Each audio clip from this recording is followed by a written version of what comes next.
Hello and welcome to your first spelling lesson for the week.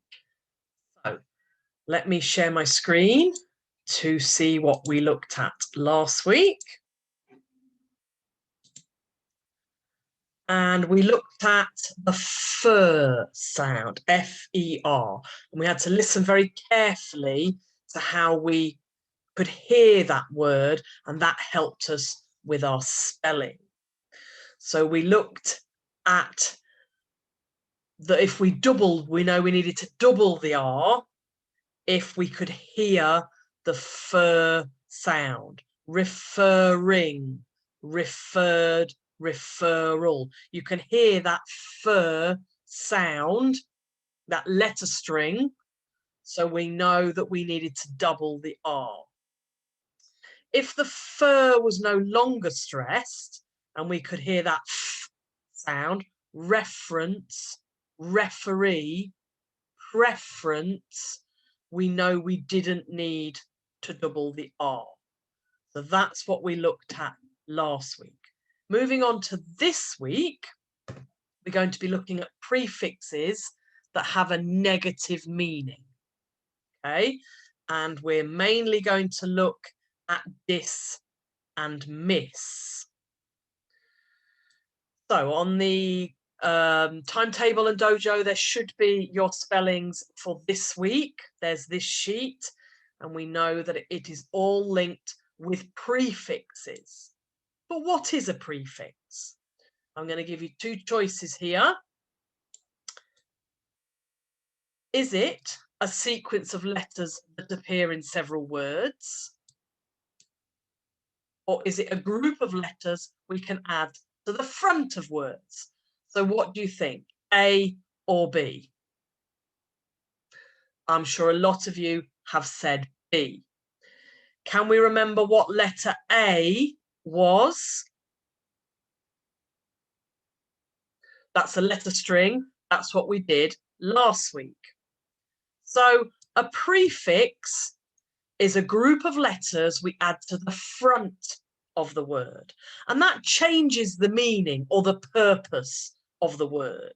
And that's what we're going to be looking at today. So we're going to be looking at the first rule, the first part of our spellings. So the prefixes dis, miss, and un all give negative meanings. Now I'm just going to share my screen again. Hopefully, let's stop that one, back to me, and let's go to this screen.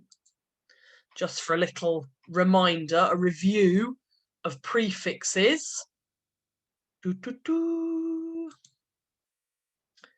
Oh, come along, technology.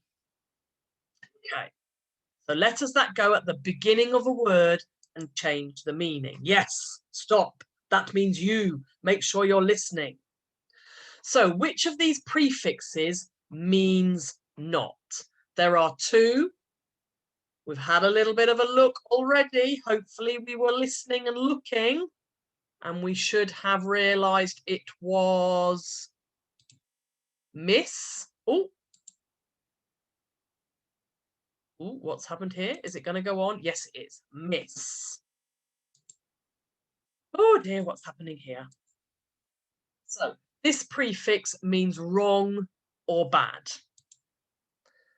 So we've got the root word fortune, and if I add the prefix miss in front of that, we get misfortune. So fortune is that we might get something. Misfortune, we've missed out on it. We're not going to get it. And the other one was, of course, dis. This also means not. Okay, so they're both meaning negative things. So if you agree with someone, you know you're having a conversation or you might have a discussion about something, you agree with the other person. If you add that prefix dis at the beginning, you don't agree with that person. So it's the opposite, it means not. Okay. Back to me. Let's go back to this one. So they all give negative meaning. So your activity for today, going to sort these words. So I've given you a selection of words to sort into 3 headings. So in your book, you can put today's date, which is now the 1st of February. Make sure you're spelling February correct, because there's that strange R in the middle that you can't always hear. Monday 1st of February, spellings as your title. Create 3 headings like this example here, and I'll show you my book in a minute. We've got a heading with un, miss, and dis.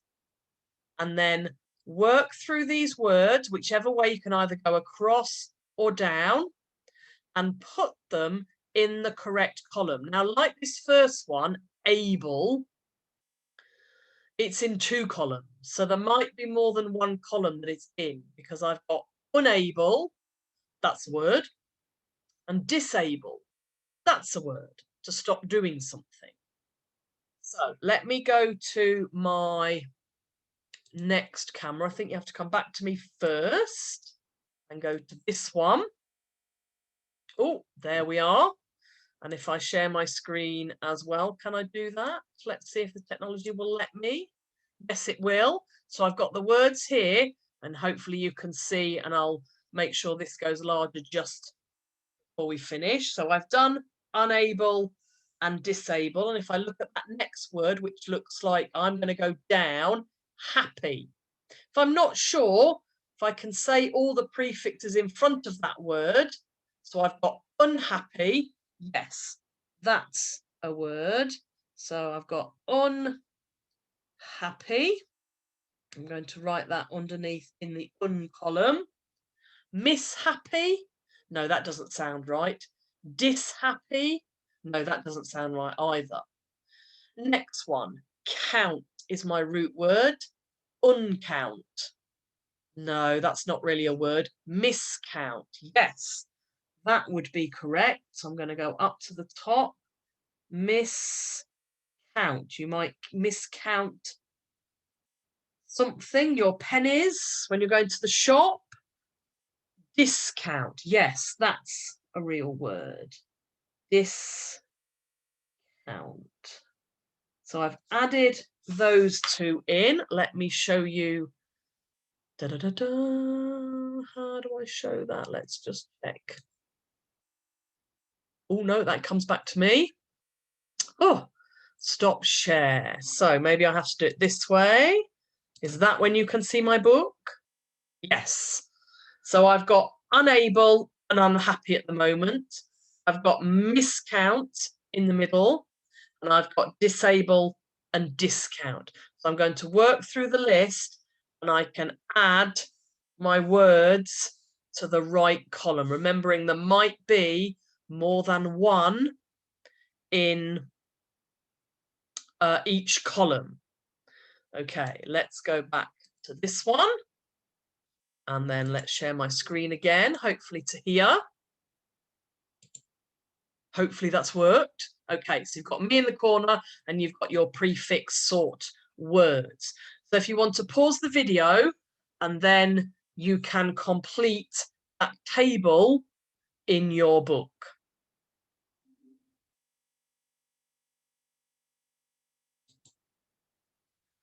Okay, hopefully you've got that table neatly in your book, and we're just going to have a very quick look at the second rule. Okay, and I've written all the prefixes down here. And my question here is, what do you notice about these root words? Because there's quite a lot of information in this top box. The prefix in can mean both not and also in and into. And in these words, it means not. So inactive, you're not active. Incorrect, you're not right. So again, it's having that negative meaning.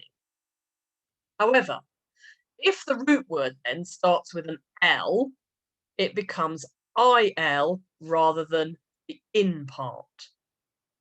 And if your root word starts with an M or a P, it becomes IM, impossible, immature. But then if your root word begins with an R, it becomes IR, irresponsible, irregular. We'll go into this a little bit more on Wednesday's lesson. But as I wrote them out here, what do you notice about the root words? Because we know they all mean not. Hopefully you might have noticed, well, if it's got an L, I know that I need to add the prefix IL. If it's got an R at the beginning of the root word, I know I need to add the IR.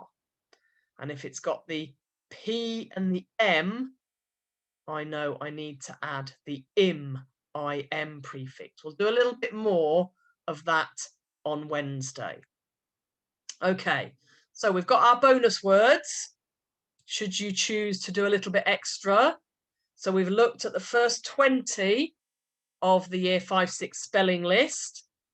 So again, I'm just going to go through each page. You can have a little look and you can pause if you want to do an activity from either of those pages. So we've got competition, conscience, conscious, controversy, and the last one, convenience. So make sure you take a picture of your spellings. You're doing really well with your spellings and your handwriting. And let's go back to me again. Oh, there we are. And I look forward to seeing all that lovely work and lovely handwriting for this week. Okay, bye for now and see you on Wednesday.